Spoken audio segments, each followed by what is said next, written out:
Trying to find words to say to you. Ooh. Trying to find words to say to you, my baby. Oops, I said that's up for some real. If I hold you down, would you ride with me? Or am I fabricating how you feel? I only wanna lay with you.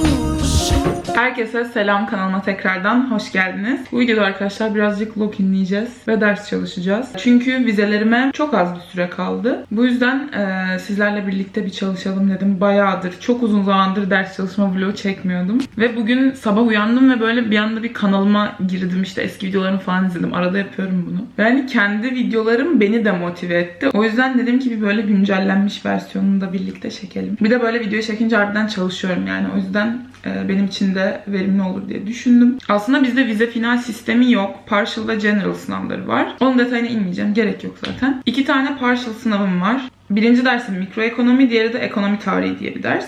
Ve işte ekonomik düşünce falan hani bir ders oluyor. O şekilde aralarında 3-4 gün var diye biliyorum. İlk mikroekonomi sınavım var. O yüzden şu anda daha ona yoğunluklu çalışıyorum. Zaten hani çalışmaya çoktan başladım da hani bir turda sizinle çalışalım falan filan.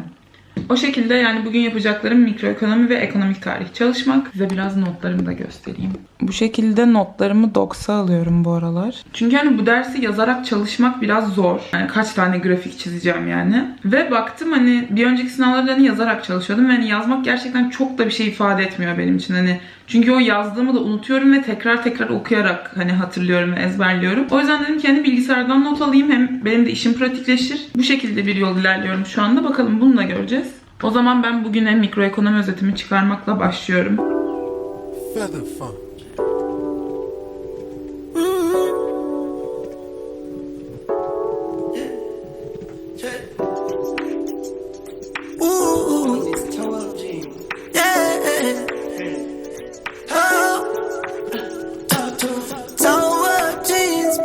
That's my favorite drip. I get it from the broke man store, but that don't really matter to me. Yeah, broken hearts can't hurt you when you dance.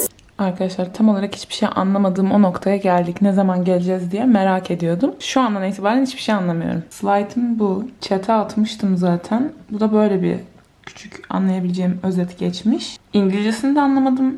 Türkçesini de anlamadım. Türkçesini anladığım kısmın mantığını da anlamadım. Bilmiyorum şu anda ne yapacağımı. Böyle şeylerde anlamama lüksüm pek olmadığı için ne yapıyorum? O kısmı alıyorum, bir daha ChatGPT atıyorum. Diyorum ki daha iyi anlat. Malı anlatır gibi anlat. Şöyle anlat, böyle anlat diye 100 kere anlattırıyorum. Yine tamamen anlıyor muyum? Şüpheli. Ama yani elimden gerçekten daha fazlası gelmiyor. Hemen diyelim. Mala anlatır gibi anlat.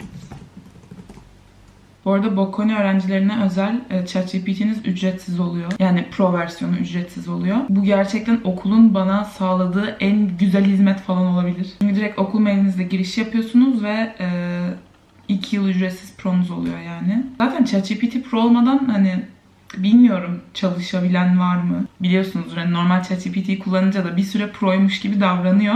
Sonra o hakkınız bitince normale dönüyor ve böyle diye kalıyordum yani. O yüzden iyi oldu. Evet, şimdi bir tur daha anlatıyor.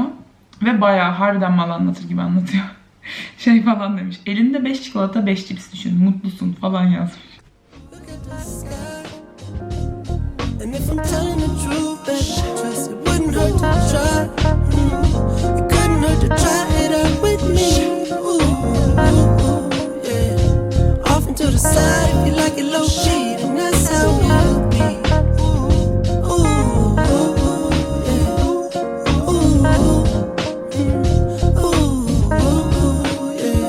Arkadaşlar şimdi ben mikro çalışmayı bitirdim. Saat de bayağı bir geç oldu zaten. Hava karardı gördüğünüz gibi. Işığım da pek bir sarı maşallah. Harbi neden böyle bir düzeltemiyorum yani anlamadım ayarlardan. Enerjim yerinde. Sadece bugün kütüphaneye gitmiş olmayı dilerdim yani. Zaten bu hafta kütüphaneden banım vardı. Çünkü bizde kütüphane bayağı sistematik işliyor. Oturduğunuz her sandalyenin, daha doğrusu yani masanın bir NFC kodu oluyor ve oraya oturunca telefonunuzu oraya okutup uygulamadan o işte sandalyeyi buklamanız gerekiyor. Ama bazen mesela birileri buklayıp çıkıyor ya da ne bileyim hani o sandalye boş ama hani available görünmüyor. Ben de en son kütüphaneye gittiğimde öyle bir masaya denk geldim yani ve arkadaşlarım olduğum için hani kalkıp da başka yer uğraşmadım aramaya. Zaten hani kütüphanenin içi açlık oyunları gibi hani herkes saldırıyor. O yüzden boş yer bulmak da çok zor zaten. Özellikle böyle sınava yakın dönemlerde. Ben de yani bulmuşken oturdum. Baktım buklayamıyorum. Dedim neyse hani bir şey olmaz herhalde falan. Bir güzel hani buklamadan çalıştım falan filan. Sonra çıktım kütüphaneden. Girişte de çıkışta da kart okutuyorsunuz zaten. Sonra onun üstünden birkaç gün geçti. Yine kütüphaneye gireceğim. Kartımı okutuyorum. Turnike açılmıyor. Ondan sonra dedim herhalde bir tanesinde hata var falan. 1, 2, 3, 4, 4'te 4 denedim açılmıyor. Ondan sonra işte bir tane adam vardı görevli. Ona sordum dedim ne oluyor? O da dedi ki güvenliğe sor bir. Ondan sonra güvenlik geldi. Dedi ki uygulamanı kontrol ettin mi? Dedim yok etmedim ne oldu falan. Girdim uygulamaya mesajlarda şey diyor işte buklamadan işte oturduğun için banlandın şu tarihler arası falan dedim. Öyle miymiş? Çünkü o hani kartı girişte de çıkışta da okutuyorsunuz ya sistem otomatik olarak görüyor.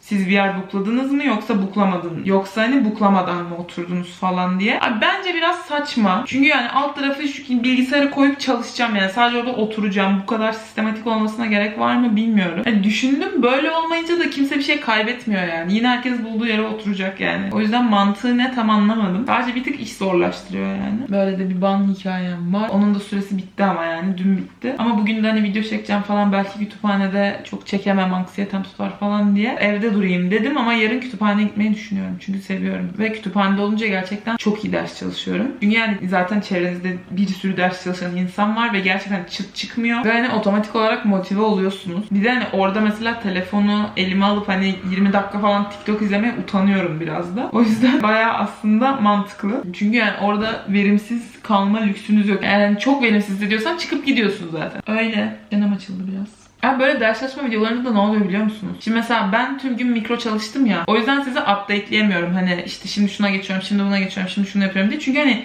gerçekten saatlerce tek bir şey çalışıyorum. O yüzden sanki video böyle boş oluyormuş gibi hissediyorum ama hani ne yapabilirim? Hani eskiden atıyorum yok İngilizce ödevim var, yok coğrafya var, yok biyoloji var falan filan. Orada bir şekilde hani daha çok sirkülasyon oluyordu dersler arası ama şu an öyle bir şey pek mümkün değil. Nasıl çeşitlendirebilirim videoyu onları da düşündüm. Kamerada olmadığım sürede çok şey düşündüm. Yani ana ekranım da kendince gayet düzenli olur. Ama bilgisayardan not almaya başladığımdan beri hani slaytlardaki her böyle grafiğimsi hani çizemeyeceğim şeyi böyle esas aldığım için hepsi masa üstünde birikiyor ve çok dağınık oldu yani. O pek hoşuma gitmedi açıkçası. Kameramla da uzun zamandır video çekmiyordum. Yani vlog çekmiyordum daha doğrusu. Şimdi ne yapacağız? Birazcık ekonomik tarih dersine bakmak istiyorum. Çünkü devamlılık zorunluluğu olan bir ders. Yani aslında hiçbir şeye devam zorunluluğunuz yok. Ama geçen dönem böyle değildi. Yani hiçbir şey değişmiyordu hayatınızda eğer derse girip çıkmazsanız yani.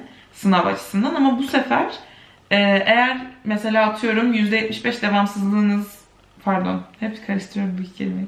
Eğer %75 devam sağlamadıysanız o derse katılım sağlamadıysanız mesela normalde sadece derste işlenen materyallerden sorumluyken ekstra 3 kitap daha ekleniyor mesela sınav konularınıza falan. O yüzden öyle bir şey asla göze alamam.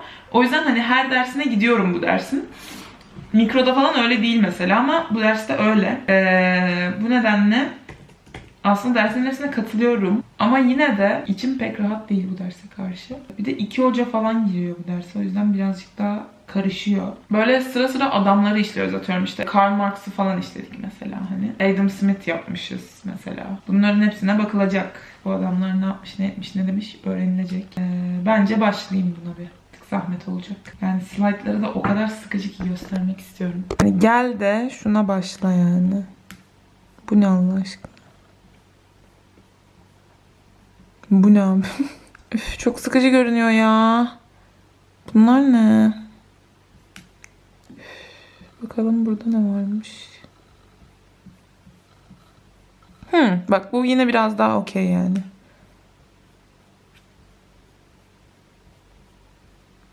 Tamam neyse başlıyorum fazla söylenmeden. Buradan gireceğiz.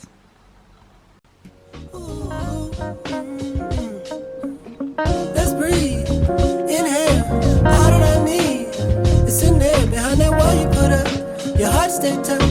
Your love don't come with ease. But I see that you can. Don't stay real for players. I swear that I can be your baby to the moon and back. That's me. Evet, ev biraz soğudu. Üstüme bir hoodie aldım. Ve çalışmamın da sonuna geldik. Bu yüzden videonun da sonuna geldik. Umarım beğenmişsinizdir. Hepinizi çok öpüyorum. Diğer videolarda görüşmek üzere. Hoşçakalın.